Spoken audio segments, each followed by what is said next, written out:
Hello বন্ধুরা, আসসালামু আলাইকুম ও রাহমাতুল্লাহ। সকলকে জানাই পবিত্র ঈদ উল ফিতরের শুভেচ্ছা ও অভিনন্দন। আজ আমরা চলে আসলাম সেই দি ফেমাস প্লেস বিখ্যাত উল্লাপাড়া উপজেলার উধনী ইউনিয়নের মিনি কক্সবাজারে।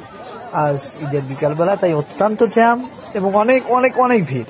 আর গরম তো বলা বাহুল্য, রোদের সূর্যের তাপ ছিল অনেক। তো আমরা প্রথমে গাড়ি থেকে নেমে চলে আসলাম শিশু পার্কে, যদিও এখন শিশু নেই। তো একটু ঘোরাঘুরি, প্লাবান সবাই দেখি নতুন নতুন পোশাক পরে, বুঝতেই পারছেন, ঘোরাঘুরি করছে। ওমা, এটা আবার কি? ও জিরাফ একটা হা করে দাঁড়িয়ে আছে, ভয় পেয়ে গেছি। তো সবাই শুধু পোলাপান আসেনি, পোলাপানের আম্মু আব্বু চলে এসেছে, সবাই ঘোরাঘুরি করছে গরমের মধ্যে। চশমাটা একটু ঠিক করে নিলাম, পিছনে দেখে কিছু ডিজে পোলাপান নৃত্য করছে। আমারও নৃত্য করতে ইচ্ছে হলো, কিন্তু গরমটা ছিল অতিরিক্ত। ঈদের আনন্দ বলে কথা, একটা বাঘকে নিয়ে সমালোচনা না, আমি ভাবছি মনে হয় নতুন বাঘ নাকি, না, এটা পুরাতন বাঘই। আগের বার যখন আসছিলাম তখন এই বাঘটাই আমরা দেখতে পাচ্ছিলাম।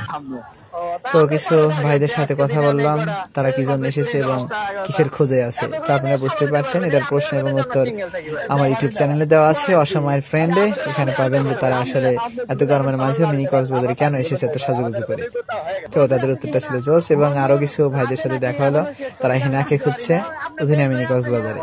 তো এটাও ইউটিউব চ্যানেলে দেখতে পাবেন, অসময়ের ফ্রেন্ড। তো তারপর চলে গেলাম সেই শিশু পার্কে। আবার ঝকঝক ট্রেন চলেছে রাত দুপুরে, ওই ট্রেন চলেছে ট্রেনের বাড়ি কই পোলাপান সেই ছোট্ট বেলায় পড়েছি, সেই ট্রেনে উঠেছে ডরিমন।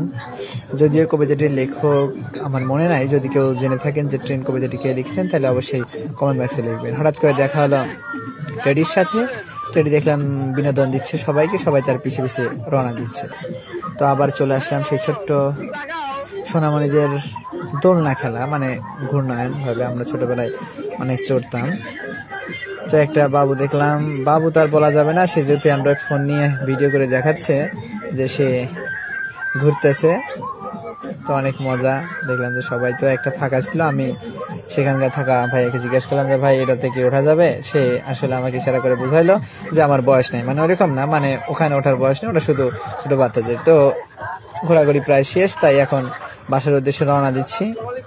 তো যাওয়ার মতোই আবারও জ্যাম ছিল। হঠাৎ করে একটা ছোট্ট ন্যাংটা কালের বন্ধুর সাথে ছোটবেলার বন্ধুর সাথে দেখা হলো, কুশল বিনিময় করে আবারও বাসার উদ্দেশ্যে রওনা দিচ্ছি।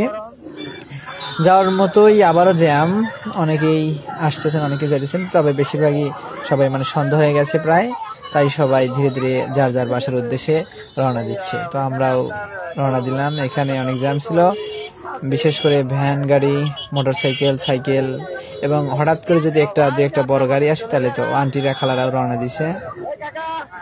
ক্যামেরা এরকম ভাবে যায়নি, তার জন্য দুঃখিত। তো হঠাৎ করে দেখা হলো ডিজে পোলাপান, তারা ঈদ আনন্দ ভাগাভাগি করছে গরুর গাড়িতে করে।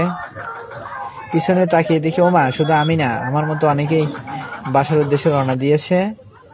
তো আজ এই পর্যন্ত। সবাই ভালো থাকবেন, সুস্থ থাকবেন, আল্লাহ হাফেজ, ঈদ মোবারক।